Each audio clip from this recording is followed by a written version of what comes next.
Charles, we've gone back to the well on some of our older movie parodies, but it's all right. There's remakes, redos, and all that kind of stuff. How are you doing tonight, Charles? I'm actually in the morning, but I'm doing very well. Sorry. How was your evening? But actually, if when we had first talked back in May, June 2017, and you had said, all right, we're on a program here where we're going to do shows twice a week for 9 years, or however many years it's been, I would have looked at you and said, you are off your rocker, dude. I think you thought that already when we first met. I didn't know what to think, actually, because I think it's been remarkably refreshing and fun, and this ongoing commentary. We don't have the resources yet because it would involve people. I think maybe AI could do it, but to go back up over the many thousands, literally thousands of miles that we've traveled together on this journey to try to get closer to the truth. When I began with you, I thought that maybe fraud might have been 10% of the American experience. Now I think it's more like 80% of the American experience. Everything that we've been taught in school, including much science, is bullshit. Most of the arguments, anytime the government wants you to do something, chances are that's bullshit too. I'm squeamish, so I don't take. I try to take as few shots as possible. But now we're learning, for example, not only we couldn't say this even scant years ago, but the whole COVID argument, bullshit. And now we're learning flu shots. I have never taken a flu shot. And, that's smart of you. But I knew they were not bullshit. Yeah. And then what we're learning is, whenever I am allergic to working for other people, and I don't like doing that, and I also don't like managing. So that puts me in an unusual place of what do I do if I don't want to work for other people and I don't want to manage and I don't want to start drinking at 8 o'clock in the morning? I mean, what the hell do I do? And I found something I like to do, which is study and talk about it and express my views. But if we were to go back over our long history together and say, now the mainstream press is talking about this, when did we first start talking about it? And encourage people to go back over this ground. It takes so long for the mass of public opinion to get to the right place. But I think, fortunately, now we're in that place. I mean, if you know you're right, but you've established that the population doesn't give a shit and therefore won't agitate to put crooked activist judges in prison. On that subject, you did notice that Trump just signed an executive order saying he's going to disrespect any opinion of these judges until it goes up to the Supreme Court. He's just going to act as if it didn't happen. And wow, which is a baller move. I mean, it's separate but equal branches of government. And look, you have that view. Tanya Chutkan or whatever her name is, this munchkin who judge. Well, she has just demanded that the Doge team, all their personal identities, including their addresses, their residential addresses, be made public. And of course, the reason so that the judges do that, so they can have swarms of activists, in a coordinated way, just like they're trying to take down Tesla, arrive at the homes of these people. This is outrageous. They just killed that guy, Jamie White, who was working for Alex Jones. Although I was watching Owen Schroyer earlier, and they had a press conference with the police there. It seems like it was a carjacking. I don't know that it was related to his reporting, but still terrible. But according to Alex Jones, he was just about to drop information. He was working on a report exploring the influence of George Soros into USAID. Well, certainly hiding it by making it appear to be a carjacking gone wrong is a possibility. But right now, the police, when people were asking them stuff like that, they said that the window had been broken into in the car and that one of the suspects' blood was in the car. So, they said, we know that there's things on the internet, but we're dealing with the evidence as we investigate and blah, blah, blah. So we'll see what happens. I don't know. Exactly. But so turning to the stories of the moment, this indictment Jones on I guess Sunday will be approximately, if not exactly, 10 years after I first broke the story in Breitbart, which I think is, in my eyes, today is the paper of record compared to the paper of bullshit, which is the New York Times. Asking why there's so many red flags in the Clinton Foundation. Why isn't the IRS and why aren't the FBI investigating the Clinton Foundation? And now 10 years later, still nothing. We have a lawsuit brought in U.S. tax court that the IRS has been fighting for 5 years. This is an action brought by the Clinton Foundation whistleblowers. It's under seal. There are portions that are not under seal, including important decisions where the judge castigates the IRS for abusing its discretion. There is, I think, and I'm glad we did it this way. Our first podcast together was the business model for charity fraud. And back then, it's one thing to have a charity that actually does have articles of incorporation if it's a nonprofit corporation, and does have bylaws, and does take minutes of board meetings, and does take care to keep all of its legal filings true and accurate and not misleading. That's one thing. And if you want to pick apart such a charity, you have to look at their accounting filings, and you have to maybe also question some legal filings. And there's a whole body of work that I have already done, assuming that these entities were actual nonprofit corporations. But if you get to the place that I got to a number of, I don't know how many weeks or months ago, where you discover that not only is the paperwork contradictory, and not only are the articles and bylaws not congruent, which congruent meaning they have to reflect the reality of each document. You can't have articles, which are the controlling document, that say that an entity is governed by a board of trustees, and then have bylaws, amended bylaws, for an entity with a different name that sounds similar, but that says the trustees are basically honorary positions and it doesn't matter what they say. You can't do that. And the second you keep those documents out there, and the longer you keep them out there, and the longer you have a trail of intentionally deceiving, trying to deceive the public, the longer that's out there, the stronger the case that this isn't a charity. This is a fantasy. This is Bill Clinton, in his office in Harlem, and then in whatever offices the other has, and whatever orifices he's fooling around in, coming up with some plan to have it's the Freedom Project, and it's this project, and then that project. Send me more money here and there and other places. That is not a charity. And if you have a team, which this is a large team of true Clinton believers who are prepared to just follow the Pied Piper anywhere he wants to go around the world soliciting money, and then living off the scraps that come Bill's way, to have fancy lifestyles and fly in private planes and stay in fancy hotel suites and hang out with hookers and followers and whatever they're doing around the world. That is criminal behavior. That is persistent, unapologetic criminal behavior.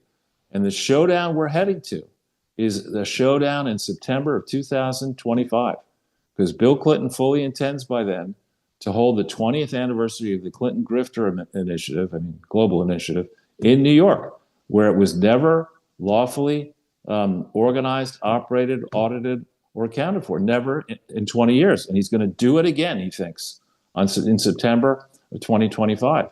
Only this time, by September 2025, potential donors are going to be put on notice that if you donate to this grift, you are committing charity fraud.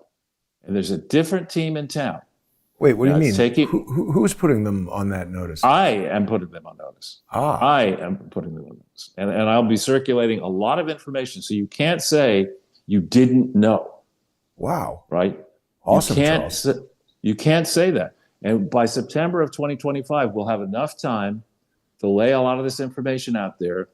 And one hopes that the team that's being seated inside Justice, inside the IRS, and most importantly, inside the Federal Trade Commission, back in 2015, I think it was, Marsha Blackburn, then a representative, sent a letter to the chairman of the FTC saying, why aren't you shutting this Clinton Foundation down? And why she did that is the FTC went after a cancer charity, it's same MO, fake cancer charity in Tennessee and I think also in Texas. And the way they did it, when the FTC, which is the Federal Trade Commission, spots a fake charity raising money around the country and around the world, the FTC gets together and gets all the state attorney generals to join in an action to shut that fucking charity down. And that's what needs to happen to all these fake charities. Every single one of the fake Clinton Foundation charities and all their affiliates and offshoots and subsidiaries, these are all fake entities. They are masquerading as charities, and gullible nitwits, and there are many of them. You know, we talk about however many people voted for Trump. In theory, let's just be generous. 60 million people voted for a drunk idiot and Tampon Tim. 60 million Americans are that fucking stupid. Right? She's even drunker now, Charles. She's on TV or that at some AI Broadway conference show or something. She's just so hammered. And vapid. Started stupid, and she had a few cocktails. I mean, that's like going to, I know you love your analogies and stuff, but that's like going into the Bergdorf Goodman, not to pick on Goodman's, makeup department after you've heard from your doctor that you need to find a cardiologist and say, would you be my cardiologist? You know how to put makeup. You know how to select makeup and you look pretty. You know, it's ridiculous, the people that they installed Kamala Harris. She didn't win one primary vote, nor did Waltz. He never even campaigned for president. They install that team, and they think they could just shoehorn them in the way they shoehorned this. I shouldn't use the phrase, but I will. This retard Carney, is a guy with 3 passports. Oh, from Canada? Governor of the Bank of England. He's never run for anything, and they say, you know what? China and the World Economic Forum need a stooge in Canada. Let's put this asswipe in as prime minister. He's going to be the prime minister of Canada for a second. Because what happened, unbeknownst, I don't know how closely you've been following the Greenland elections. 29%. Well, the various parties that favor allying with America won a landslide victory combined. So maybe you and I should start shopping for a farm in Greenland. Isn't it freezing cold there? Well, there's going to be global warming, according to AOC. It'll be, beachfront property. Charles, we'll get it cheap. If Elon Musk is the dumbest billionaire that AOC knows, she's got to be the smartest coffee bartender that I know. Was she a coffee? I think she was an alcohol whatever bartender. She was. She's an idiot, that girl. But she's going to get in trouble now, I think, finally. Hopefully, at least. I have to quibble with you. If she studied hard for 20 years, then she'd be an idiot, maybe. Right. I forgot about that. Yeah. Well, it's okay. But so there's a lot of other stuff going on. Trump was hanging out with the, I guess, Prime Minister of Ireland. And, he's having so many press conferences. It's kind of amazing, isn't it, Charles? Plus, we had this whole rally down like a riot. It didn't really become a riot, but a pro-Hamas rally in Foley Square because that guy, Mahmoud Khalil. Yeah, let's stay on Ireland for a second, though. On Ireland, customarily, the president appears in public with the Taoiseach, is I think the way it's pronounced, Prime Minister of Ireland, on March 17th, which is not yet. So I don't know that he's meeting with him yet. Maybe he did. But what's really interesting is there's a guy called, I think, Enoch Powell, who is a devoutly religious person who doesn't sign on to the pronoun parade. And I forget if he was in prison or what happened to him, but he took a stand against the Irish government, which is so woke now. It's woke, broke, and definitely stupid. And so the Trump team said, you know what, normally we meet with the Taoiseach and make that the event. This time we're going to fly that entire family out of Ireland, give them political asylum in the U.S. So, I think we can see some interesting fireworks soon erupting with Ireland. Even Lavrov, who interestingly held a 1 hour plus meeting that's videotaped and out now on X involving our acquaintance Larry Johnson and my acquaintance Judge Knapp, and someone I don't know but gets a lot of attention, Mario Nawfal, or however you pronounce his name, held a 3-hour interview with Lavrov. And it was a masterclass by Lavrov. And the subject of Ireland came up, Ireland's view on, I don't know, Ukraine. And Lavrov, it was kind of dismissive. It was hilarious. He said, yeah, that's a small country. I'm fascinated by what they had to say. It was just very dismissive. Well, what does Russia really care about or have to do with Ireland? Well, this has gone, when I was a kid, my mother was born in Portugal, and my parents kind of looked at they had this wonderful time together in Denmark when they were in their 20s, and when they bought up some of this furniture in the room here that you see, and had a grand old time when the dollar was king and Europe was dead after World War II. So they had lived well and had a fine time. And I grew up sort of assuming that the European way of life was superior to ours, more refined, more cultured. Today, I think we're looking at a bunch of people who are a step away from rubbing, dirt all over themselves and beating each other with clubs. I mean, the business model for Europe is fucking insanity. No children, no work, no private sector, corrupt idiots on top of the various bureaucracies, a bloodlust for war, a refusal to keep your front door closed and locked when it comes to your borders, anti-capitalist bullshit, an educational system that is, might be free, but it's fairly priced because it's worth nothing. It's just what they're teaching these people. So Europe is in a very, very dangerous place. And if I had anything to say about this country, I'd be saying, listen, we need to restack our priorities in international relations. First of all, until we get America fixed, the President of the United States doesn't have a lot of time to focus on international matters. So our first priority is to get America fixed again. And then when it comes to figuring out who our friends and allies are, we shouldn't be subsidizing Europeans to have fancy parties so they can send money into our nonprofits to organize support for this Khalil guy you were talking about and other people who want to tear this country down. There's a business model for these rallies that you have videotaped and we walked through, whether it's George Floyd, lockdowns for COVID, anti-Trump, pro-Hamas. It's the same format. You get the dingbats out, you pay them $40 an hour. Someone had that ad, $40 an hour. That's kind of a lot of money. Right. And I'm certain the recipients are paying their taxes on it, including Social Security. But anyway, you get the dingbats chanting, you get the blue-haired freaks out there. No cause is stupid enough for them not to endorse. They're just out there in force. If you get out there, if you said, I'll pay you $40 an hour so that we can all say, we deserve to be killed, they'd all be there. Yes, we deserve to be killed. Kill us. I mean, these people are basically dumber than AOC, if that's possible. No, somebody who comes into our country, even with a green card, absolutely does not have a right to disrupt a university, to advocate for the death of anybody or the destruction of our country. Get the fuck out of here, and we'll send you the bill for the cost of rounding you up and sending you home. You're not welcome here. You try doing what they're talking about doing in Mexico.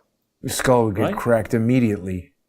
Right. Just it's bullshit. And this person has something like 12 or 18 different lawyers representing him. The lie schools in America are hard left people who have decided that English is a racist language, that our Constitution is an illegitimate document, and that America needs to be burned to the ground. That's what these law schools believe in now. Now, going way back, I remember when I took several law courses in different places, and I remember being told that if you want to understand law, you've got to start with real property. And that law goes back before Jesus Christ, and it's the precedents. And that's how the lefties say, well, if law is all about protecting property rights, who acquired the original property and how did they get it? Chances are by conquest. So this is all illegitimate. So you get these fucking morons running down that track. But you don't see, if we knocked on one of Bernie Sanders' many mansions or Elizabeth Warren's many mansions and just walked in and, you started smoking pot and I had some champagne and we went into the refrigerator and took out the steaks or whatever, and then Bernie's got the best weed, Charles. He's in Vermont. Okay. All right, we're heading to Vermont. I'll let you pick Vermont first. But anyway, I'll teleport there. But anyway, we go into their fridge. We start cooking up steaks. We start selling off his collection of, I don't know what he collects. Probably stuffed animals or something, or maybe earth shoes. We start putting those on eBay. I think they probably have a rather rough reaction to the idea that property rights don't matter. Right. But if they can get on their electronic megaphone or whatever they're using and scream out to a crowd of enthusiastic people being paid $40 an hour to burn down the country and then fly here and there by private jet, that's fine. So anyway, back on this issue of what's true and what isn't true, the choice of your title, Crowdsource the Truth, that's what people have to do. You have to stop. I mean, it's crystal clear. You cannot trust the mainstream media. You cannot trust them. Yeah. Right? And so you got to think for yourselves. And I think the public is thirsting for truth at this point. Oh, yeah. I really do. Sure. I really do. Which is good news. It's difficult, the process of finding it, Charles, because there's so many people trying to deceive everybody all the time. And social engineering abounds. We've been getting a lot of questions in the comments here. People want to know if you've had a chance to watch the Big Mike podcast. Oh, yeah, it's amazing. And I saw a story and I X'd about it or whatever you say. That thing was heavily promoted. And it only got 8,500. I don't know if it's live views or total that views. Can't be correct. Can we find? Let's find it on YouTube. Yeah, somebody said something about that. Well, yeah, right, exactly. Moose Obama should come right up. Rocky, a squirrel, and I think they're launching to get the. I think they're launching to get the astronauts. Yeah, I mean. AOC is like, oh, he's so dumb. Oh, really, AOC? How's your rocket project? Well, 13,000 views. Holy cow. That's horrible, isn't it? It's pretty bad. I mean, this is a person who thought, some thought, myself included, could be president of the United States. If all you could get is 13,000, we got more than that on our maiden video back in 2017. I mean, yeah. That's ridiculous. Is a poor performance. Now they got, here's 14 hours ago, they got, oh my God, this has 3.8 thousand views. Look at this. This is really bad. Well, it's the sound of nails on a chalkboard. I mean, it's ridiculous. Who cares? So she's got 13,000 subscribers and 3,800 views in 14 hours.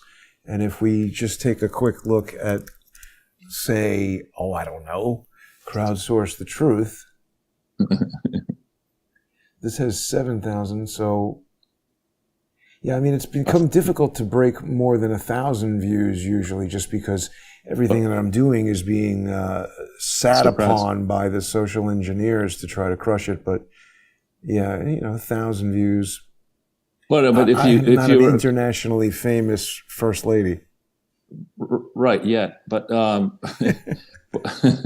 But if you go, Charles, we have just a minute left before we make our way over for these sponsors on odyssey.com/@crowdsourcethetruth, crowdsourcethetruth.substack.com, and subscribestar.com, and patreon.com/crowdsourcethetruth in the First Amendment Forum, where we're going to continue to talk about all of this. People want to hear what you have to say about Big Mike. We have a lot of other topics to cover, but take us out just in the last moment here. Well, I'm fully settled into the Asian time zone. I'm delighted to be here and can't wait to interact with our paid subscribers moments away. Excellent. And we'll take a look at what's breaking in the news here and see all these different sites that we like to check. Yeah, the trade war with Canada. It was there was a press conference with the Prime Minister from Ireland in the Oval Office, and it's a really interesting format that Trump is just having all these press conferences inside the Oval Office. But we'll be right back. Stay with us, everybody. We're going to continue to talk about all of this stuff. Huge thank you to everybody who sponsors the show. We'll be long gone by now without it. So if you aren't sponsoring, please get on there. You can still use your regular credit card on Odyssey until the end of March, or perhaps even longer, depending on what they announce. We'll see everybody in 5 minutes. Thanks.